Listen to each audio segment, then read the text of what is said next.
Welcome back, Pineapple Leaf. I know I'm a little late to the party on this one, but today, before I head out on my run, I'm still rebuilding up to the marathon, which I will be updating you on, the 2025 Napa Marathon that I got a PR in, but we will be talking about the Superblast 1 and 2 shoe review. Got about 60 miles in these so far. These will be my dedicated, first and foremost, the Superblast 2 is going to be the focal point of this video. This is the 2024 shoe that the people's heart had the most hankering for. Very hotly anticipated, the Superblast 2, as the Superblast 1 is considered one of the greatest running shoes of all time by many. A nearly perfect daily trainer that is just, the reason why it's so incredible is not only is it very protective, max stack height cushioned for your daily runs, but it is extremely versatile. This thing for a lot of runners is going to be really just well cushioned. Hard bricks. I joke, I kid. The Superblast was really the first to really push the pace in a max stack protective, versatile shoe that can do nearly everything, except for I wouldn't really use this below anything, definitely not below 10K pace, and this is probably perfect from like half marathon and up for beginning runners. But I digress. We'll get more into that with the Superblast 2. This has about 400 miles on it. I will be taking this out today for my run in the for a little bit of a rain run. It's got a little bit of a golden apple backdrop. It was just very gold. Oh, now it's turning kind of Costco apple berry pie flavored. Just had some of it. It is amazing. It's First ingredient is sugar, carbs, perfect for your running and cycling adventures. Joey the Jokester strikes again. First ingredient is apples. It tastes exactly how it sounds. Apple berry pie. Kind of has not just a strawberry.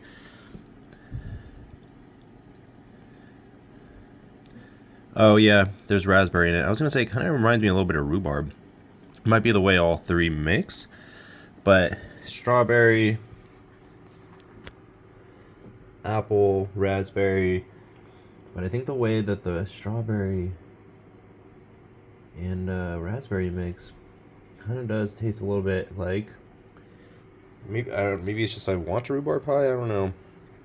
But superbomb.com, I ate a whole entire one of these pretty much on one of my Everests. The apple pie version. Out of the back of my car doing hill repeats to over the feet of elevation gain of Mount Everest on my cycling challenge, which I now have 3 rides in the Hall of Fame. Ow, ow. Back to this. So this is still looking really fresh for a shoe that's got about 400 miles on it. The wear pattern on the bottom is, as you can see, starting to really show some signs of degradation in the soft parts, but in the soft foam areas. And but other than that, you're still holding strong. I will say these were my dedicated long run shoe for the longest time. I pretty much would only take these out on my long runs for the week, and of those 2 hours or more every week, which was my main focal point in the last marathon. Building block was a minimum long run of 2 hours or more. But now these are just going to be isolated to just kind of a daily trainer. I'm just going to see how far I can take these before I really start noticing that they're losing their oomph. So there is a nice little crack in the wall right there. So, but I've noticed that since the Superblast 2 came out, the Superblast 1 has not had any sale prices. It has stayed at $200 the whole entire time. And at that point, if you're gonna get a new pair of Superblasts, always go for the Superblast 2. I even checked right before making this video. Very few sites still even have these, but you can find the OG Superblast, the revolutionary Superblast, on sale online still, but it's going to be MSRP full price, $200. I did see one on some on at Road Running website, and but yeah, it's not really worth it because the foam is upgraded in the Superblast 2, and it doesn't have these Rock or Seed Catcher 3000s in them. So that alone is worth the upgrade of going for the Superblast 2 over the 1.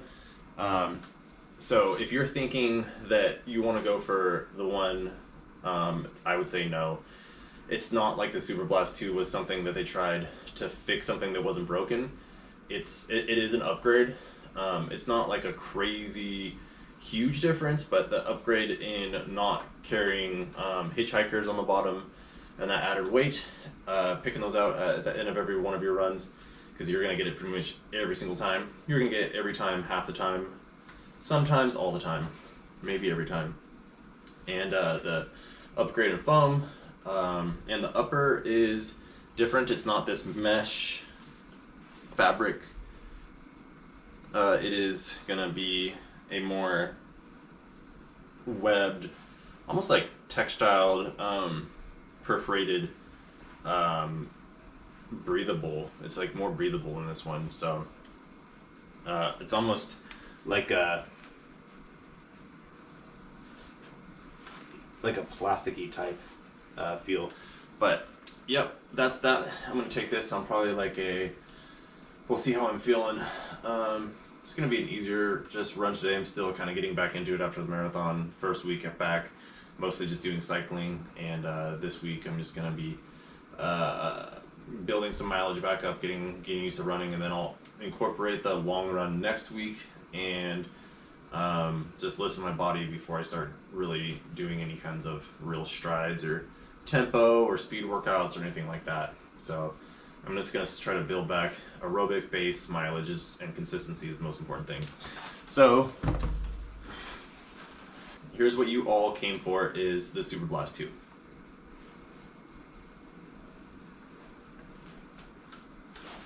Yeah, so, quick shout out to the Mountain Dew crew. Dude, Zach, rocking the runner, trucker, Mountain Dew hat. So we both got the same one. We'd wear these at the same time at work day, where it was like hat day. So, yep. A little shout out to Wacky Zacky, Zigzag Zach. Better watch out before he runs over your back, because the whole world's his track. So, first things first about the Superblast 2 is they might seem like the same exact shoe and only slight improvements, but to me, I just really love this way more than the original, because not only did they get rid of the Rock Catcher 3000, I do love the little things go a long way. It's kind of like less is more when it comes to music sometimes, in the way they do instrumentals, is like the drum, sometimes less is more. So first things first, no Rock Catcher 3000. So if you liked the original version of this shoe, you're gonna love this one that much more. Well, and the other thing is this is a mesh upper that is way more breathable, and I, for one, love it. It's gonna be the shoe I'm not gonna be taking out for a rain run today, but this is going to be a lot better in those warmer days where you're going to be making a lot of fitness adaptations in summertime, and just the warmer weather in general, to help your feet air out more and breathe. One of the most important things you're going to want to know in the shoe is this is a stack height of 45 millimeters in the heel, with 37 millimeter stack height in the forefoot, giving you an 8 millimeter drop overall. I kind of feel like I look like one of those Godzilla enemies with the shoes in my hands, waving them around. It's a more padded tongue in the Superblast 2. The laces are pretty much the same. Nothing really changed there. I don't feel like I've really ever had that much of a difference in problems with any lockdown problems. But it kind of, the way it's padded is, it kind of, I know it's a straight down the middle lacing system, but it kind of reminds me a little bit of the way some of the Vaporflies are with those two little pads on the sides there. Which I guess is kind of the same in the original. This is just a little thicker. I want to say the pads here on the tube. So very comfort oriented. Like I said, if you're a bigger runner, you're going to get a lot more out of the shoe, and it's going to be really great for, this would be a really great protective, fast shoe for, you don't want to, use any crazy race day shoes like the Alpha Fly 3, Vaporfly, Asics, Sky Paris for a marathon if you're just kind of starting out and you're not really hitting those paces, and you're not going to really even get the bang for your current, for your labors in those kinds of shoes if you're not hitting those really fast paces. So this is like this would be, I kind of wish I would have had this for some of my earlier for my first marathon, my first training marathon, and probably my San Francisco marathon probably would have done me better than that. Alpha Fly the next percent too, because I don't really know if I was really getting enough out of that, but as a bigger runner, I am going to be able to get more energy return out of this fairly firm. It's like foam, like it's not a brick, but like the way that this foam, the difference in layers and the way that they set it up between the firmnesses, the different types of firm layers are really going to be conducive to a excellent marathon experience where you're not just really beating yourself out there in this. But as far, and back to the shoe, it's got a really nice heel counter, which makes lockdowns a lot easier. Really just structured, it's not flimsy at all, very well padded, and has a nice deep insert for your heel to help you stay locked in. Oh, and just like the stack height, one of the things I forgot to mention was true to size. Is this true to size? Yes. For me, the original Superblast here was just a little long for me, probably a little too long. Better than too tight in what I would like in a shoe like this and what it's intended for. But the Superblast 2 here is just a little shorter, more true to size, like a lot of my other pairs of shoes. One of the very few shoes I've had that doesn't feel long enough in the toe box would be the Red Bull V4 by New Balance. Usually New Balance is pretty on point for fit for me, but I digress. This Superblast 2 is way more true to size. I wouldn't recommend sizing up or down in this. It is true to size for me, and not too long in the toe box, so it's got ample room.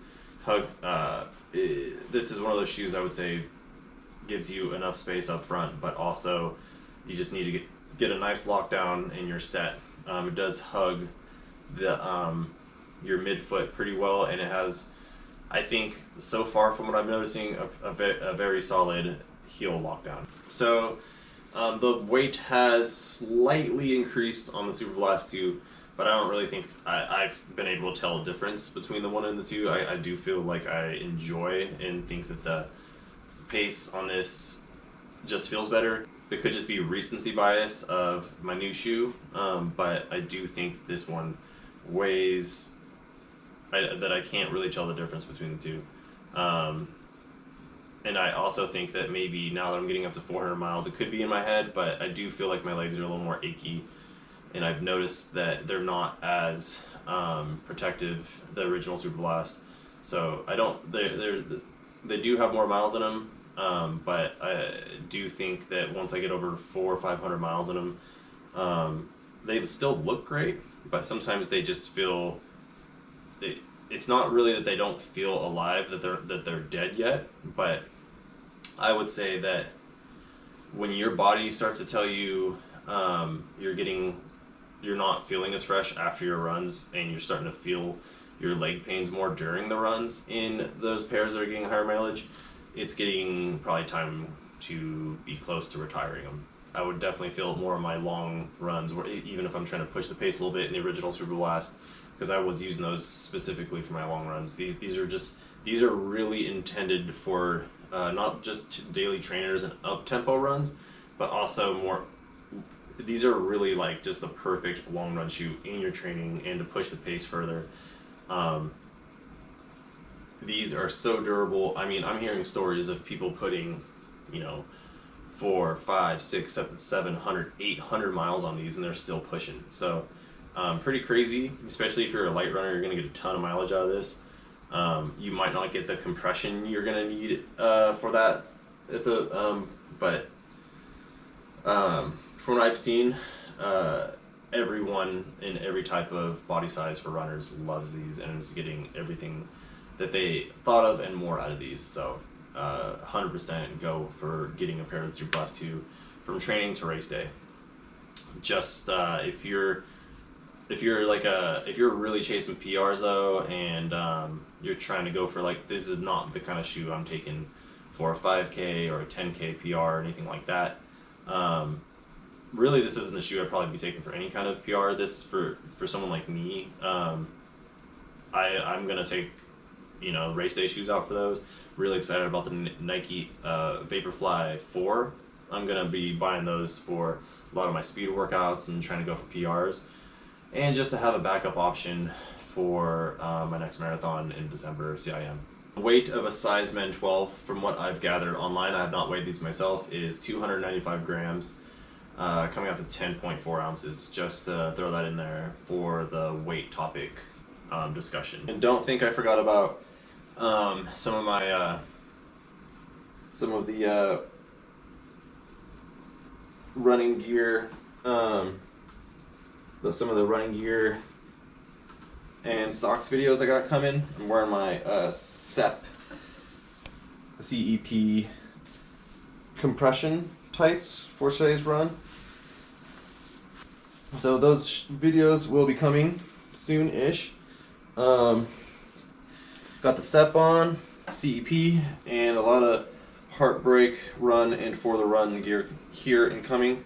So I will be doing full updates on the apparel in the future. But for that weight, you're getting a ton of stack height, really tall. These are some tall boys, Santa Cruz here. And yeah, it's honestly light for what it is, and kind of a light-ish daily trainer for those tempo runs. That it's extremely versatile. That you can just throw so many daily runs from slow mileage to tempo, really good stride, stuff like that in here. Yeah, these are really protective and great. And the stack height, yeah, it's not the hugest stack height shoe, but this is pretty light compared to those other max stack height shoes. I would say for such a kind of soft, not soft, firm daily trainer, intended long run and tempo shoe. With that foam, it is the FF Turbo Plus Flight Foam Turbo Plus that they do have in the Metaspeed Sky Paris, their race day shoe, which is a little bit of an upgrade to this 2 from the 1. One complaint a lot of people have that you'll see online from this version 1 is that it took a long time for this thing to kind of soften up and to be broken in. They say in these 2 mics, microphone check 1, 2, it took a while to give you a little bit of give in that ride quality, in that softer. Some people said it felt too much like a firm brick that you're wearing around some clogs or something, and it takes 50 to 100 miles to break in, especially if you're not pushing a lot of power and weight into these. But that hints at the longevity of these I know shoes. some people really like that firm kind of shoe, but this version 2 is kind of just a little bit softer right off the get-go and does not need a break-in period. Although I do kind of like a firmer shoe at this point over overly soft. That midpoint Goldilocks foam firm. That was probably a big difference I felt in this when running, was just the initial just get up and go with this, of feeling a little less harsh on my legs and feet. And I don't know if it's just because the newer version and the older shoe has so many more miles on it, obviously. But I did not get the same kinds of feedback in my muscles that I did from the original. So it did take me a while to kind of warm. I feel like maybe when I first got the original, it took me a little while to get like used to it because it was so different for me. But I really started to love it once I got the hang of it and maybe put some more mileage into it. I'd say that this is just a firm, responsive energy return shoe that just makes you want to get up and go. There's times where I look at my watch and I'm going just much faster than what my effort level in my head thinks I'm going at. Like I'll be like, oh, I'm going probably like 850 pace, and I look down and it's just like 20 seconds faster easily. I'm like maybe 30 even sometimes, and I'm who knows, even there's sometimes I even look down and it's even more depending on what shoe. So yeah, your body really does, for race day, it's not always about hitting those paces in your training. Your body's going to remember effort, not pace, once you're at race day. So don't worry about always using some fast shoe to always hit pace in your long runs. Like, these even more expensive carbon plated race day shoes, because these are not, both version 1 and 2 of the Superblast are not carbon plated, and I like that. So your body's going to remember effort, not pace, when your race day comes, so do not worry about that. It is good to train a little bit in those kinds of shoes that you're going to have for race day. Like if you're really going for like those faster PRs for yourself, once you've gotten the gist of getting the effort wave of the Ninja in your training, your consistency base mileage, and you've done your training block, your marathon training block before race day, or half marathon training block, yeah, you're if you're trying to go for those faster PRs, yeah, you're gonna want something like Alpha Fly 3, Vaporfly, Sky Paris, or something like that from Ace, etc. And so on. There's a myriad of shoes out there to choose from for race day, but this is going to be great for those shoes that you're picking for your beginning to half marathon, your first marathon, and your half marathon, and then once you start kind of leveling up and getting the hang of it, I would recommend getting something besides this and for race day. But I would recommend this for your like if you wanted a good 1-2 shoe rotation. I talked about this in the Nova Blast 5 review I did. Is a great 1-2 shoe rotation would be this and the Nova Blast 5 for a daily trainer, and these for your long runs and maybe some other types of alternative runs. So I don't recommend just a 1 or 2 rotation for shoes, and I talked about that in the last vid, so I'm not going to keep going over that, but that would cover a lot of ground of what you need for your training block. I do think that this is gonna be one of those shoes that, even though it's very responsive, it is not too firm and it is not too soft. It really is Goldilocks for what it's intended for. I really feel like this is gonna be one of those shoes that the longer you run in, you're gonna understand more what that intended use is for. Really just going to be an extension of your body to training and understanding what this shoe is bringing to you in your training marathon blocks and whatever other kind of running blocks or just running for fun kind of goals you're going to have.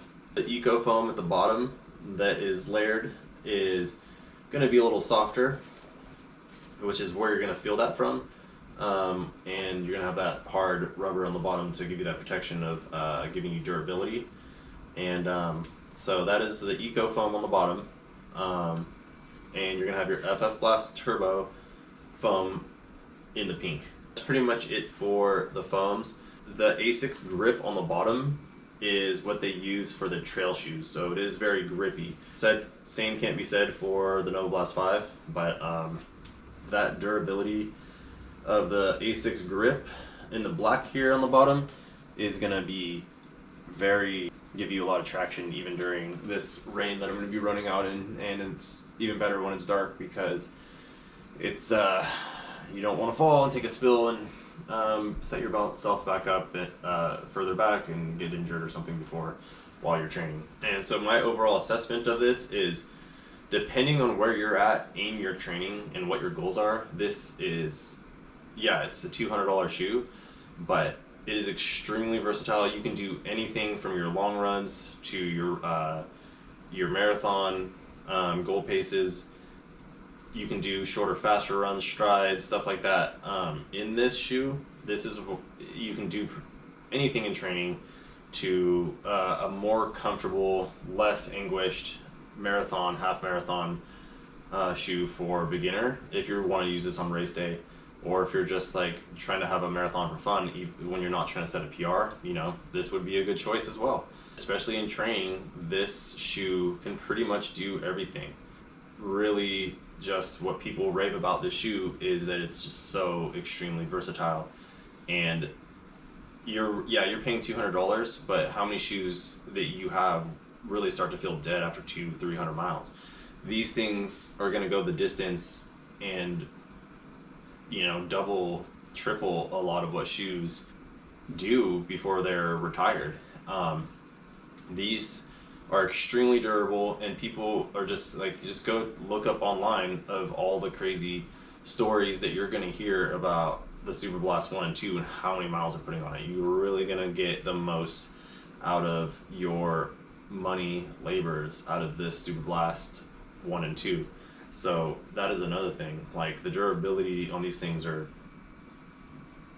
maybe the best you're gonna get out there. Like I said, this is gonna get a Go-wee. Some say no, but I say go. Joey the Jackalope pass, bunny hop, rabbit hop, burst. Recommendation for me, 100% would recommend the shoe. I've recommended the shoe to people before in real life, and if you love the first version, you're gonna love this new and improved version. It's not significantly dramatically different from the first version, but all the little improvements they made on it, from the upper to the foam to getting rid of the rock catcher Hitchhiker 3000, is just superb for the Superblast. I just absolutely love these shoes.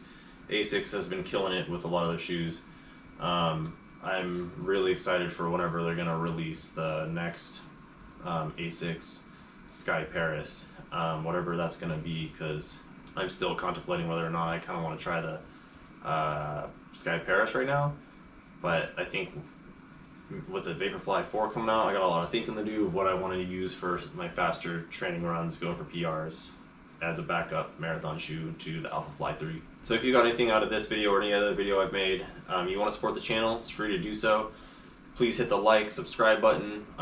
That's going to go a long way. Leave a comment in the comment section. Ask any questions. I will do my best to always respond and give whatever insight or questions you might have about anything, especially with shoes that I'm reviewing.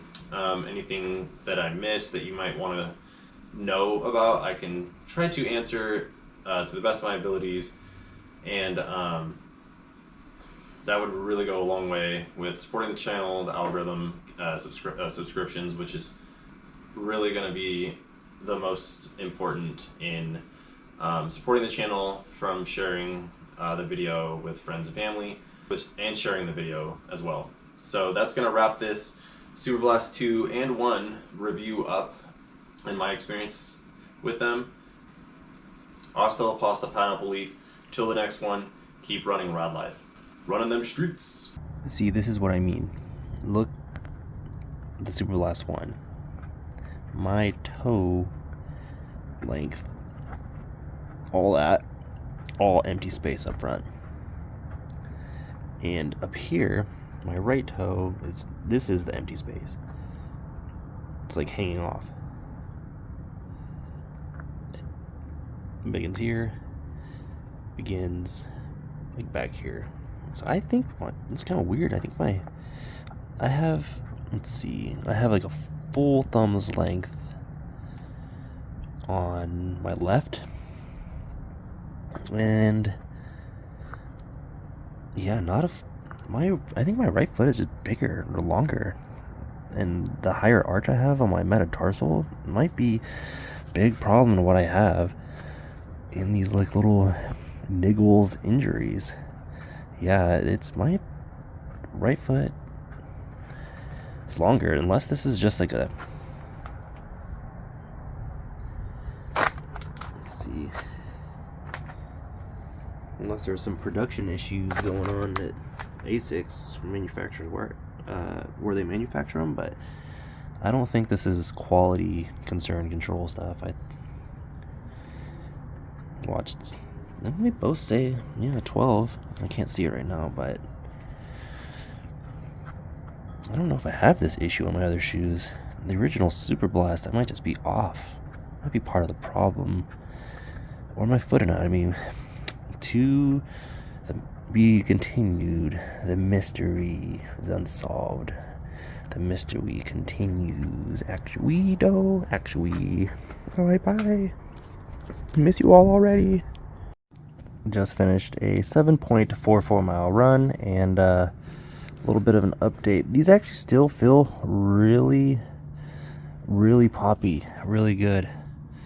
I felt pretty lively on this run, even despite a long day, and my right leg knee kind of acting up a little bit, or just kind of tenderness. I did my strength training routine yesterday, finished the whole thing, did 130 squats with 12s through 40-pound dumbbells, 140 reps, or was it 130? Strength training is so important for injury prevention in runners, because as the old adage is with runners, how do we solve our running injuries, or how do we recover from a long run or a workout? Do a recovery run. You'll solve your problems with more running. So, but yeah, I think these things actually still have a lot of miles left in them. So yeah, it's like 400 miles just about, and the life is still in them, still breathing life. I know I have the new life, but with the new ASICS Superblast 2, and I know that Superblast 2 is a little heavier, but let's see. Yep, picked up some hitchhikers. Just the added weight here is, let's get, Superblast 2 is going to be lighter just by not having all these rocks you're running around with you in the run the whole time. Not as, I gotta pick some stuff out, but not as bad as I was thinking. Alright, time to finish up my post-run stretch routine. The slugs can teach us a lot on how to run slow to run fast. I'm gonna do my Teach me your ways. static stretching afterwards. Snails, slugs. It's nice to have some breathing room before and after your runs. Don't let life rush you, because injury prevention is most important. Anyone that can't support you in that shouldn't be around. Life is hard enough as it is without more stress-inducing causes to injuries. Reduce suffering. So before your runs, you want to warm up with your dynamic stretching, and after your runs, you want your static stretching. Your legs are more fresh and warmed up after your run to do your static stretching. You don't want to do static stretching before your run. You want to do movement warm-up stretching before the run with dynamic stretching. And there's a baby slug right there. Got the snail and slug gang. Or that's probably a baby snail, actually. It just doesn't have its shell on. You see the little... right there? That's a little snail baby. I know I'm French, but there will be no escargot here. Friends, not food. People pretend suffering doesn't matter until it's happening to them. Being French might be my culture, but I am my own culture and will evolve my culture. Plus, the vegan versions are better. They just taste different and better for the planet, animals, and you. A win for everyone. They're getting their daily mileage in right now. See, they're running slow to run fast. Gotta run slow to run fast. You don't want to run fast all the time. We can learn a lot from snails and slugs. Teach me your ways, snails and slugs. We have much to learn from you. Sensei slugs, sensei snails. Alright, hasta la pasta. Peace out. Bye. Oh, and grow your greens.